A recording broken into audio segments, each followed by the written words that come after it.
Good day, everyone. It's Ryan, or some of you know me as Amaruka. Let me first and foremost say Happy Father's Day to all the fathers. Um, I did a video not a few weeks ago, about a few days ago. I did it over a week ago, but I didn't upload it to a few days ago. And I mentioned a podcast that was coming soon. The first episode was supposed to drop today. That episode is still going to drop today. Uh, Anybody that knows me know that I always strive for perfection. And in this video, there, how can I say it? The video aspect of it is not great. It's not great. Um, I shot with three cameras, three different camera angles. Um, One of the cameras is, the main shot is out of focus. Um, the other two cameras, the person that was watching those, because they don't record as long as my main camera does. So the person that was watching them is not a videographer. He's not a tech guy. And so he didn't realize when the cameras were stopping and so forth. So there's a lot of gaps. So I've spent hour upon hour upon hour trying to salvage this project. If it was just me in the project, I probably would have scrapped it, but that wouldn't be fair to the other men that gave their time and their insight for me to just can this project. So because of that, I'm gonna go ahead and release it today.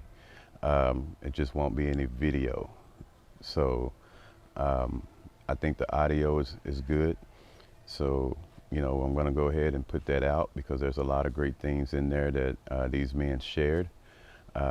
It's coming from their heart.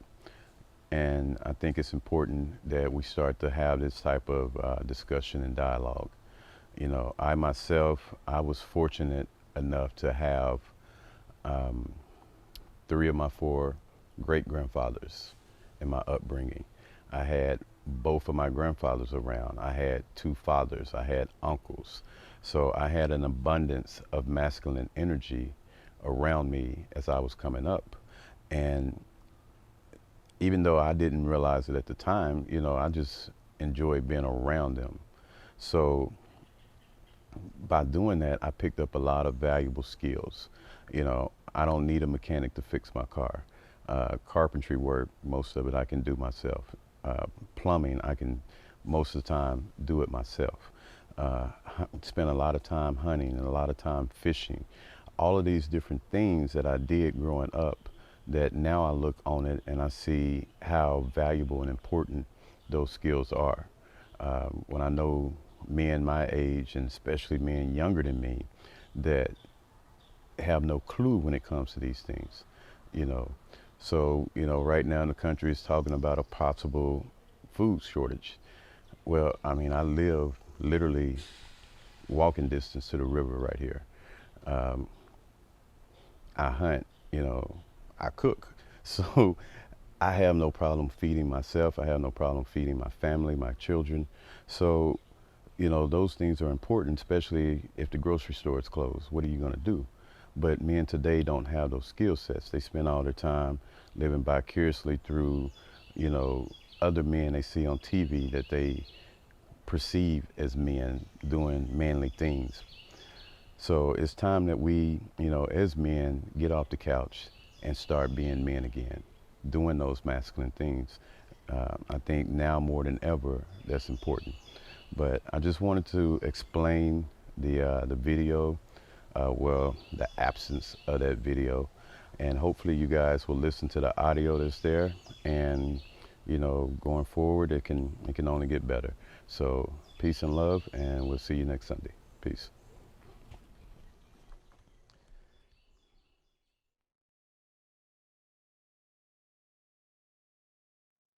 I want to welcome everyone to the Checked and Balanced podcast, where we are striving to help men to evolve.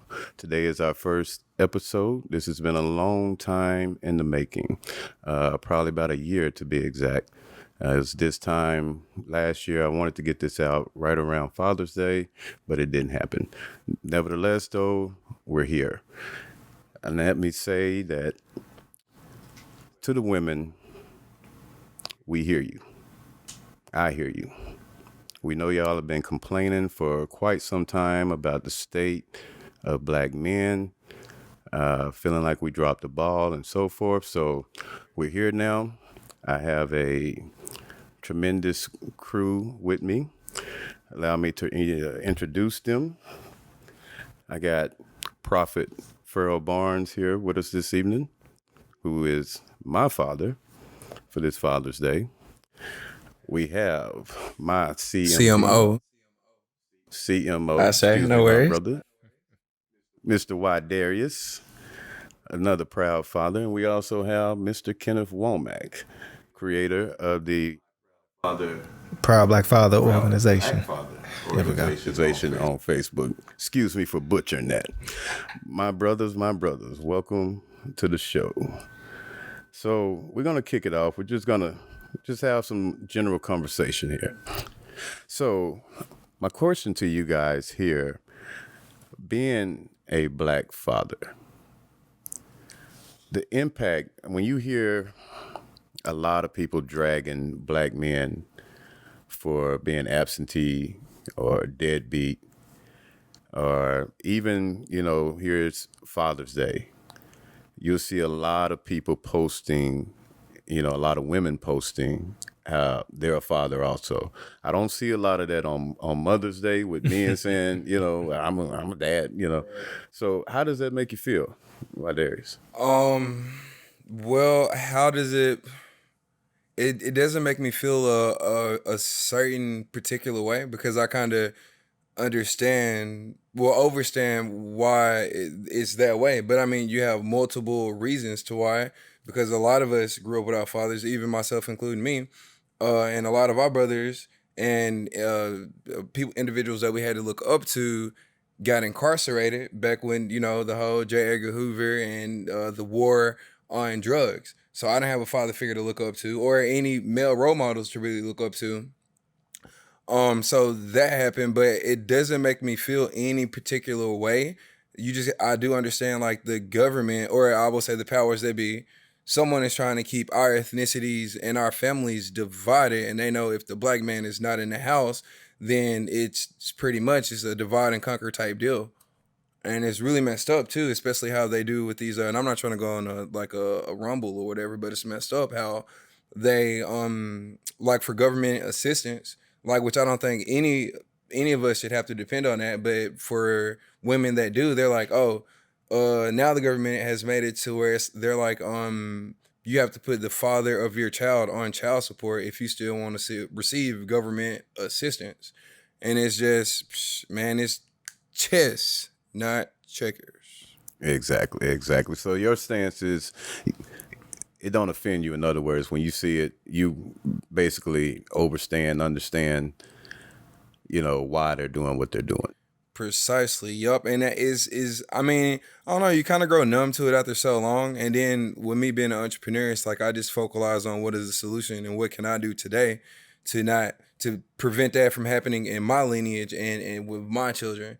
And then, leading by example for the next brother, if he were to do that. But I really don't see any brother that I associate with, I don't see them not being in their child's life. And then don't get me misconstrued. It's a lot of the sisters out here that, and I'll just say women in general that don't want to even allow for the father to be in the child's life. And then if he doesn't want to be with her, or she like I've seen where like sometimes they'll leverage that, like, oh, you don't want to be with me, oh no, we are a deal package. It's either us or you can't just have the children, or you know what I mean. It's just Gotcha. yeah. You want to add there, Kenneth? As far as going with how mothers on Father's Day put that, I play both roles. I am a father. Happy Father's Day to me, such. It rubs me the wrong way, and I'm gonna be honest with you. It rubs me the wrong way because you're not a father. You are a woman. You have your own day specified for you, which is Mother's Day. Don't come on our day thinking that you deserve such and such because you think you play both roles. Because let's be honest here, it's not a role of mother and father. It's just a role of a parent at the end of the day. The role of a parent. You're not playing both roles. You're playing the role of a parent, because at the end of the day, you are the discipliner and you are the provider and you are the person that's going to make sure them kids are being raised. The role of a parent. So you are not being, oh, I'm a father because I'm playing both roles. The father not in the house. Do that make me a mother because the mother not in the house when I'm taking care of my kids? No, Facts. I'm a parent. Facts. I'm a parent. You know what I'm saying? You wearing drawers now? Wearing drawers now? I don't think so. So it's just the role of a parent. It does. It rubs me the super wrong way when they be on Facebook and all the social media talking about some happy Father's Day to all the mothers out there playing both roles. That's dumb. Because they're not a man. Their day is specified for us. Let us have our day. Let us have our day. I mean, y'all got dang near almost every other day out the year. Can we get one? Can we get one? And we as men, we're expected to just be okay with it. We're expected to just be okay with it, not have any emotions about it, and just take whatever is thrown at us because we're men. No, that's not how we work. We got emotions and feelings too. You're right. We got big emotions and feelings just like everybody else. We are human beings just like everybody else. People think, oh, we hard because we men. We cry sometimes. We get stressed out. We get depressed too, just like everybody else. But because we're men, we're not supposed to. We're not supposed to feel this type of way. Yeah, exactly. Speaking from the older generation, did y'all encounter this type of deal, or is this something new? It's nothing new. You got to go back to the origin of the whole concept of black family. If you go back and look at the history, the black family has been under attack since its origin in this country.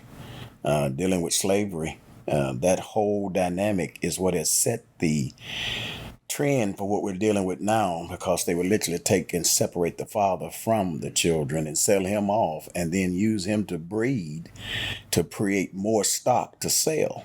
And so when slavery was over, then black men still had that mentality. So they went about procuring offspring and was not present to be able to raise that offspring. So as through time has progressed, it has always been the black woman that has been the focal point of the family that the world has looked upon as being the parent. And the black man has been looked at as being shiftless. He won't work. All he's doing is producing babies and not being somewhat present.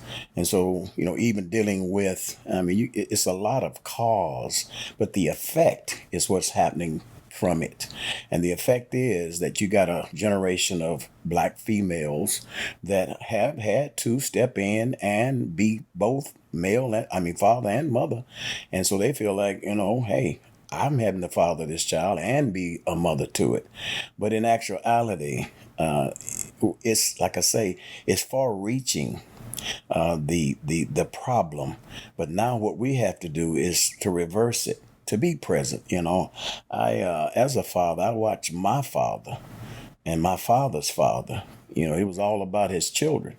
He took my dad when he was about 9 years old. They didn't have a car. They worked on what's called a sharecropper type situation, and he had an inflamed appendix, and they were using all these old wives' fable cures and remedies, and the only person that had a car was like 10 miles away. So my grandfather told him, look, y'all gonna kill him. And so he took his child, my father, put him on his back and walked him 10 miles to a man that had a car and got him to the hospital in Little Rock. And the doctor told him, if you had not got him here when you did, he would have died. So in that lineage, we're all very sincerely committed to our children, try to be able to take care of your child. And so the thing is this, we have a situation where the past is condemning our future. As a black father, from my generation, my dad always said, it's on you. You set the pace. You take care of what you have produced and try to be there for that child.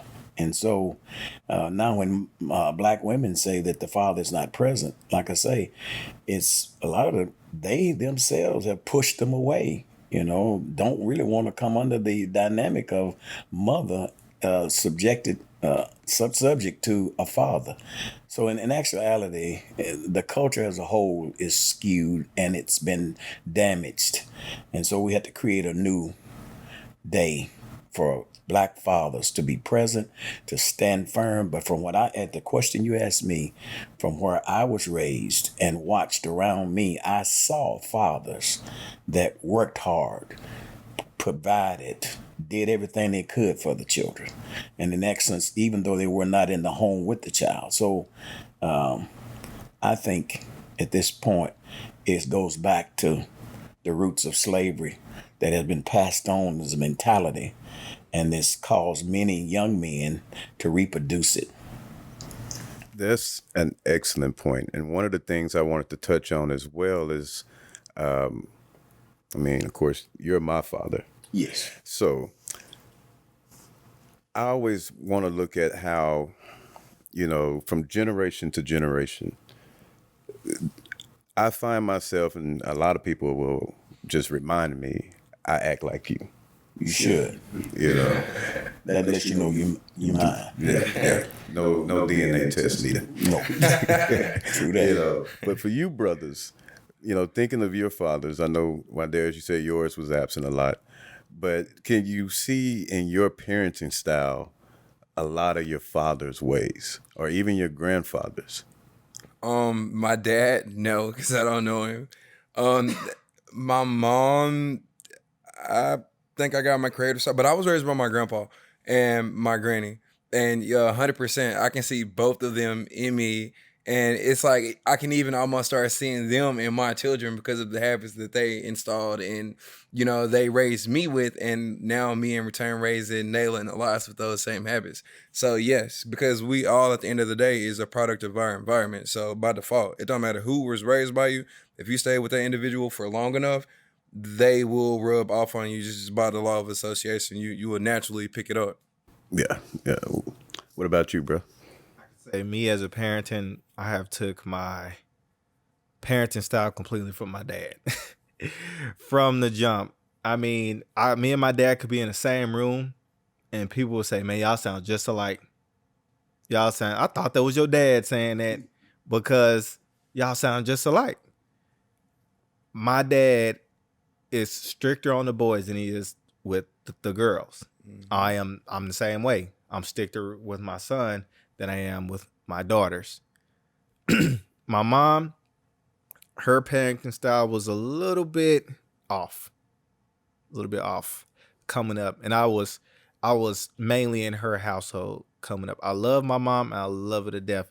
But her parenting style, I would not recommend to some. Gotcha. I would not recommend some. Looking at parenting styles too, or even looking at the opposite sex child. So that bond is usually stronger with the opposite sex. I ain't even gonna say stronger, but there's a connection, mother and son, daddy and daughter. Mm-hmm. So I find for me, with my boys, I'm a lot more laid back and hands off. Like my dad tell me, well, son, if that's what you want to do. My dad is the same way. My dad is the same way. But you get like overprotective with the girls. Yeah.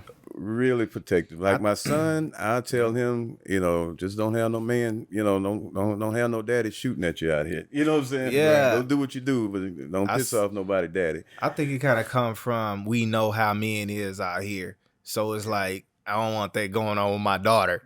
Right. So I think that's kind of how we are why we so overprotective of our girls, because we know how it is out here in this world with these men. And I like that we all got, everybody here got boys and girls. So, you got that you can speak on. You're going to always treat your girls different from your boys because that's your little girl. And you, being a man, know the mindset of men. And so you're going to try to protect what's precious to you. And so therefore, by doing that, you cause girls to look for men like their fathers, because you and I try to tell even my other boys, your daughters are looking for affection. Some don't want, get off me, leave me alone, stop trying to hug on. But in actuality, she's looking for validation. And she's looking for some type of connectivity. And so if you don't give it to her as a father, she's going to try to find it in other ways in other men. Yup. And well, not to cut you off, but just to add on to that, that is like a scientific fact. We were talking about this one day. I want to say it may have been even in sexual ed, and the teacher, he was just basically saying how if you don't show your daughter that love and affection when she gets older, she will seek that from other men, and then from you on the outside looking in, oh, she a hoe or she this and she that. When in actuality, she's seeking for approval and affection that she never got from her father. But it worked on different ways, I think, as well. Like if a son didn't get that affection and that love from his mom, then he looks for that affection and love in multiple women. And I used to deal with that. Go ahead. I want to ask you on that point there, though. Do you feel that you got the affection that you needed from a man, a male figure, whether it was your father, grandfather, or who it was, that affection from the masculine? Do you feel that was important? That is very important. Did I get it? I mean, yes and no, because I mean, at the same time, yeah, I had a lot of adversities and a lot of challenges throughout my life, but that was ultimately because of me, because I was hard-headed. But I think that I was seeking for attention. But I'm saying that to say that I love my papa, and dude taught me so much. But it was like at that time, I was so in a like a mental jihad, a mental warfare, that like even if he was trying to be there, which he was, like it wasn't even resonating with me, because I'm still battling within myself and trying to figure out, well, damn, why my mom don't want me in her life, and damn, why is my daddy never been in my life? You know what I mean? So, but it's very important. And I learned a lot from my papa still, but I just wasn't receptive of the information at the time he was trying to school me. How old were you when that war began in your soul? It was like when I was like 14. Okay, there it is. See, young men, when they're young, 5, 6, 7 years old, and then as they begin, if you don't set a pace and a firm relationship with that male child during his youth, when he begins to be 12, 14, 15 years old, it's too late. Because what happens, you have to bend an oak while it's young. When it gets old, you can't bend an oak. And that's why it's very imperative for fathers to have a hand in their children's life when they're small. One principle is rules without relationship brings rebellion. So if I sit here and try to put rules on you and I don't have no relationship with you, you're going to rebel against everything I try to tell you. So as a black father raising young black men, you got to start that program early. Yes, sir. While they're 5, 6, and even to the point, when even earlier. But they know you. Today, at the end of the day, when they get 14, 15 years old, you don't have to even raise your voice, because you've established a relationship with them and a respect of authority that they have for you. So in actuality, it's just a matter of you being pleased with them. Right, sir. And if they look at your displeasure and you say, well, I don't agree, but and so they're looking for you to validate and saying, I approve. But it's all about relationship. And I think, like you say, your father was not there for you in your early years. And so even though your grandfather was trying to give you that input, but at 14 years old, you done already got to the place where you're thinking for yourself now. Right. Sir. So wherever people trying to browbeat you to make you succumb to their ideology, no, I think for myself. Yeah, and testosterone. Yeah. It's very high in a young man at 14, 15 years old. So that has a lot to play. And then the mothers dealing with 14, 15-year-old black male children, that's when they start seeing the pushback. Because that man was not there to bring them into subjection when they were early on. So when they get to 14, 15, they're man in their mind. Right, yeah. Yes, sir. I I don't think I was like that, though. No, you was exception to the rules, son. Your mother and I are real pleased with you. And just to just add a little bit more on to what he was saying, that's true. Where did I was listening to this guy, his name's like Dr. Bruce something. But anyways, he was saying how if you give me the time to a child is 7, I'm gonna show you who that child gonna be. Basically saying if there's not no structure instilled in that child from a young age, then it can go kind of one or both ways when they get older. Whoever influenced that child during that time, you're going to see that reflection. A servant will be as his master. In other words, in the time of maturity, whoever teach that child, that's what they're going to reproduce. Yep. Every seed reproduces after its own kind. So whatever you put in them early, it's going to come to fruition. So when you teach them respect and you teach them how to be a producer, just like, people want a handout. I want you to do this for him. Well, if you take a man and feed him every day, you going to go hungry and he will too. But if you take a man and teach him how to fish, one day he'll feed you. I like that one. I ain't heard it like that. I like that. Yes, sir. And I kind of want to step in here on the subject, because we have some men out there that are co-parenting with the mother of their children. And I'm going to tell you one thing. Structure in one household is not the same as the structure in another household. True that. And I am definitely taking a big hit with that, because, like I said, the structure in one household is not the same as structure in another household. When I'm dealing with my kid's mother, and it might be the same for a lot of other brothers out there. When I'm dealing with same situation, Yep, yes, sir. I'm teaching them one thing, and when they go over there, it's all out the window. It's all out the window. And when I get them back, they act like they lost their mind. Yep. They don't know what's going on. I'm teaching them, this is what you got to do. This is the right thing to do. They go over there, they doing whatever. We at mommy's house. Mommy letting them do whatever we want. I get them back. They think they finna do the same thing over here. Then they act crazy. They act crazy when I'm getting on to them.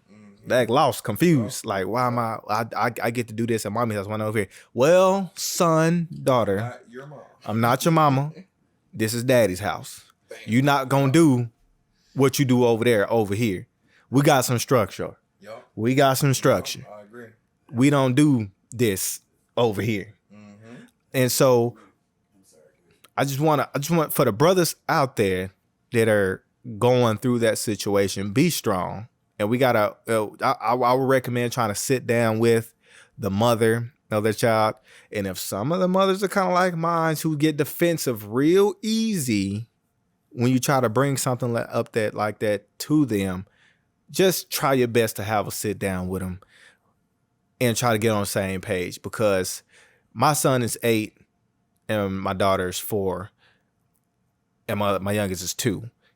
And going through that with them has proven to be a big problem, especially with school and just everyday living. So just try to sit down with them and discuss the difference and how y'all can come together to raise these kids. And that's the key thing right there. Communication between the parents, to be able to, what kind of what kind of adult do you want that child to be? So it's going to take father and mother, whether you're in the same house or not. What you as a parent, whether you be the father or the mother, parenting together to raise an adult for the future. Because a father is hard. He's going to be more rigid. And then the mother's going to be more giving because she's a nurturer. Okay, most fathers are not nurturers unless they have to be. But in actuality, you're going to find your rules a little more rigid than your mother. And so a lot of times, even when the mother and father's in the same household with the child will play against the mother and the father, play one against the other. And so that's why you have to, as a parent, to have the authority to say, no, that don't work here. The rule is paramount. This is solid. I mean, this is the way it's going to go. But when you got a person that's your child's mother and living in a different place, different set of rules, it's going to cause that animosity in the child, and also between you and the other parent. What the wife, because she gonna look at you like, and whatever resentment she have against you, she'll use the children to be against you. So it's really a dynamic that our society have had to deal with in the black family, because it has been systemic to break up the black family, to keep it separated, where you do not become a viable force to reckon with. So I say to any black father that is raising his child and has to deal with a mother that's not with them, then you really want to kind of get a good open line of communication on how you want that child raised. Do she a lot of times? Well, I know in my situations, I'm usually the one that's having to do the discipline. Just because men and women just naturally, we handle situations differently. Especially if it's something major. I'm glad, and I thought I just got it from you, but I guess it's just men in general. We seem to be more laid back. I get a phone call. Can you talk to them? They doing this, blah, and then I talk to them, and it's just real calm. What's going on? Why are you doing that? Some reason. Right. Versus just that, yap, yap, yap, yap, yap, and I promise, I hear this all the time, these are different kids when they're around you. When they with me, they won't stop. I got to keep talking to them, blah, blah, blah. But when they with you, they don't do anything. They're perfect. Right. So yeah, I see that. I guess it's across the board with just men in general, how we respond, with children. And he hit a good head on the nail too. Just talking about the effective communication and effective communication, and I think that's ultimately the solution. Because like me and the mother of my children, like we not as like girl like we used to be at like bumping heads. But the more we communicate, and like, because like as you were telling me, I'm like getting ideas on things that I could actually do to level the playing field as far as how they act when they're with her and how they act when they're with me. Because we're a lot more structured at my house. We wake up, we're gonna read our books, we're gonna practice writing our name, our alphabet, we're gonna do numbers. We're not gonna sit on that tablet all day. And then children can be manipulative. That's another thing that I learned, especially little girls. That's what I was just about to say. I learned so much about women from raising a daughter, and it's a beautiful thing. But yeah. It hurts your heart. You can't tell them no. Yeah, Wait, you can. Every little girl wants her father to be her hero. Yeah, true. And you gonna be, because even with mine, when my daughter is having a problem, I'm more Johnny on the spot than I am with my sons, Right. because that's my little girl. Yeah. And so I don't know what it is, but when that girl was born, I went and bought a bat. Back then, a bat was good enough, but now today you probably have to go get a Uzi. But I'm just saying, I wasn't gonna have, I wasn't gonna have her being abused. Right. And and I told her, any young man you think you're interested in, you bring him to me first. Right. I want to meet him first. And so when I meet him, I'm like, no, baby, he ain't the one. Yeah, I mean nowadays you got to. I'm saying I ain't mean to cut you off, but nowadays you gotta be the one to interview these young men, because you will know how he reacting to everything, because you a man, you will know. You know what I'm saying? Nowadays you get these men out here, they get the hitting on these women. I mean, you don't want that to happen to your daughter. And you come home, catch a case because he right. You got to catch a case because somebody didn't hit on your daughter. Like, that's my princess. That's my princess. That's my little girl. That's my baby. And I'm sitting here out into the world with all these other people. And for her to come back and she's dealing with, somebody that she trusts enough just as much as you, because, that's her boo thing. And then you got to come back and hear that he doing her this way or that way. You're going to go ballistic. You're going to see, your eyes going to turn red. I'm wondering if they even still do that these days. Like, I can remember being young and just being shook, like scared to meet a young lady's father. Yeah, it's nowadays. Like, I don't think they mean fathers. Right? Like, do they? Now, even do I think that? they just dipping in there. Ain't old enough yet. They only 6 and 8. No, so. you got to come to my door, young man. You got to come to my door and see me. Your daughter, I do think honestly, again from a psychological perspective, that our daughters are gonna go and find man from a subconscious perspective. Like she's gonna be looking for a man that's just like her daddy. At the end of the day, she might make a few mistakes, hiccups, you know. When my daughter thought she wanted to marry, the young man called me and asked me, could he call my house to talk to my daughter? Wow. I said, boy, I like you already. And so after he talked to her a while, and then he said, when can I marry her? I said, you can come get this chick tonight. So, You did it the right way. yeah. So I knew if he respected me enough, he respect her and do for her just by the level of respect. And so you want to look for that in young men. I'm sorry, go ahead. Oh no, I was just gonna say. So since we still have young girls, you've been through the raising a daughter and passing her off to a husband.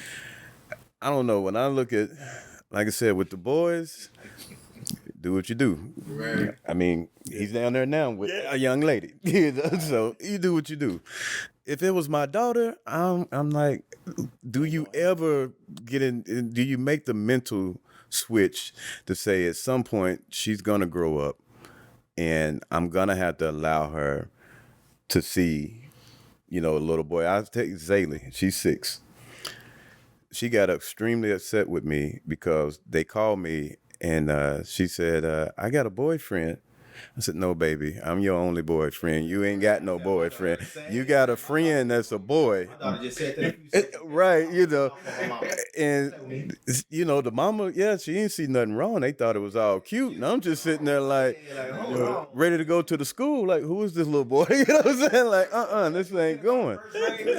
Right. So, I mean, does that ever get easier as time go on? It doesn't get easier, but what it happens is the mentality matures, and you know that baby girl is going to grow up and be a woman. And then when she starts filling out and start coming into her adolescence and begin to take on the shape of a woman, then it gets more pronounced. Your protective nature about her. But you do want them to understand early about relationships, because even dealing with little boys, the thing is this: what's in the mind of that little boy. But okay, overall, a man can live like a dog and a snake. He can be the world's worst character and the like. He can get up and run for president. But you let a woman get out here and let her character be drugged through the mud, let them call her a thought or whatever, and then at the end of the day, her whole life is ruined. She'll never live that down, even though she did the same thing that the young man did. But being a woman, they're not going to give her the same respect. Because women, my bad, I didn't mean to cut you off there. Women are held to a different standard. We look at them as like, pure. And you're trying to keep them in that light. So somebody will come to you and say, can I marry your daughter?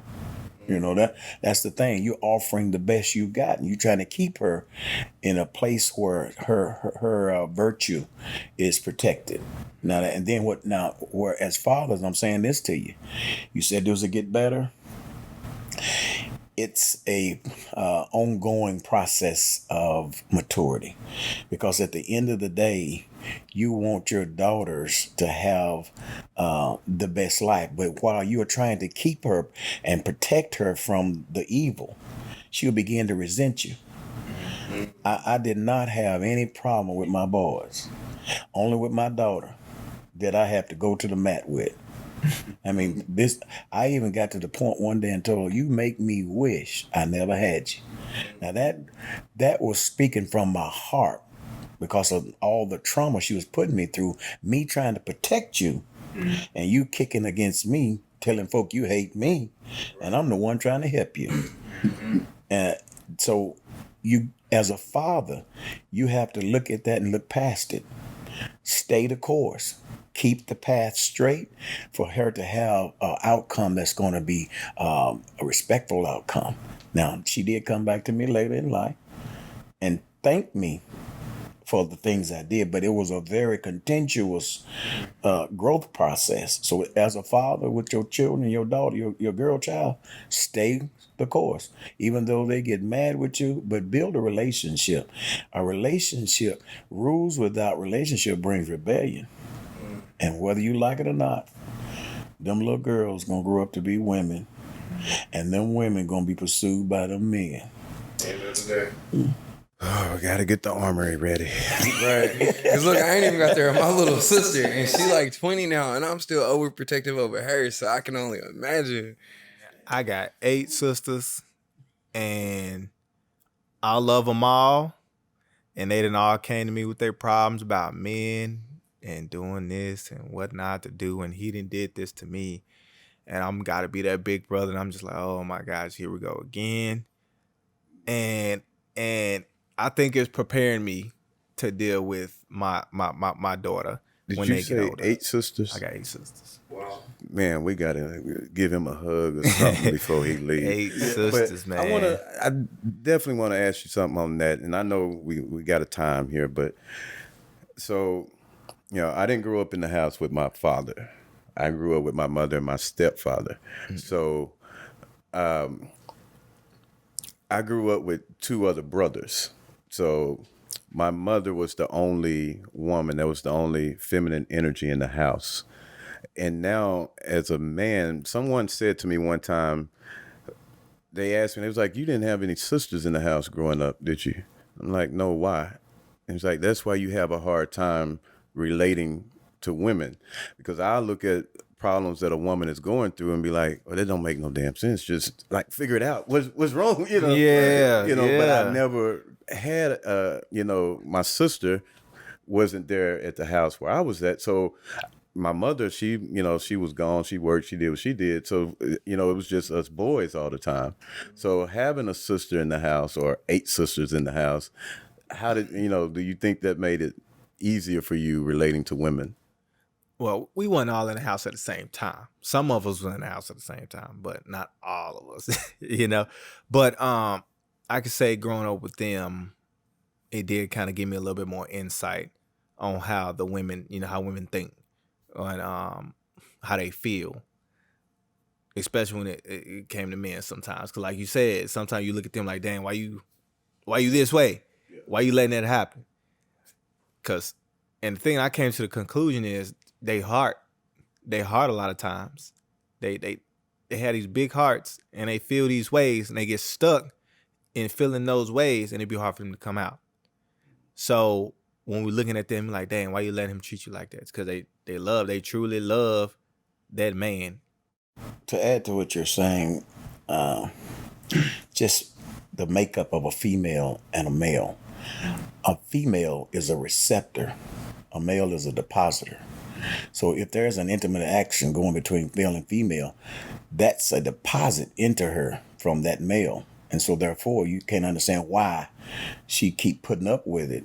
The fact is he's become a part of her. And so it's hard for her heart and mind to work in unison when that is at play. That in itself is a dynamic of a male-female relationship that a lot of people don't understand. That's why you try to keep them from having that type of relationship before they marry, because if they do, you're going to have a problem with her. She's not, and that's what it's meant to be one. She's going to become one with him. And he may have the most atrocious rate, what they call psyche and disposition, and something you just can't stand. But now she's bonded to him. And so that's why you hard to understand why she keep putting up with him. Yeah, I might have to have you come back, definitely. So looking at, the time is getting away from us here. You brothers have anything else y'all want to add before we close out here? No. Follow me or add me on Facebook at my CMO Darius. If you have any marketing needs, you got a business you need to get out there, follow me there. And for the most part, that's all. For me, and this to all the fathers, man, hey, stay strong, stay the course, because we're targeted every day. So we gotta live with everything against us. We just gotta become strong, strengthen ourselves and try to stick together as much as we can to get through the storm that we all be going through on a day-to-day basis. Let me add one more thing in there. It's quick. Yeah. So what he said, to the brothers, stay strong, and then also, it's not always, the woman's fault either. And we as young melanated kings have to understand that her psyche is abused as well. So, however, that the melanated queen act is ultimately because of things that happened that transpired in the past. So you got to kind of understand our history and our culture, and that's why she's like that. And she might be upset and mad about something, but you just have to understand. And so yeah, I just was saying that to say that it's not all the black woman or women fault, but also you got some brothers, a lot of brothers that could be doing better too, and vice versa. In closing, I'd say this to all young men that's having families and children. To be a father, that is paramount. I mean, you are setting a trend for the future adult. And whether you work and you're going to show a strong work ethic, you may not be understood. Your ideology may be warped to them. But at the end of the day, train up a child in the way they should go. When they grow old, they won't depart from it. And so I say to all young men that's raising children, just stay the course, be just, be merciful, but moreover, be protective. Definitely words to live by. Definitely. I hope to be as good as you one day. One day. One day. Well, I wish we could keep going because this definitely some good stuff. Like I said, it's the first episode. I want to thank each and every one of you brothers for being here. This is airing on Father's Day. So happy Father's Day to all the fathers out there. And we're just going to, pledge to be better men, better fathers, better brothers. So till next time, peace. Peace.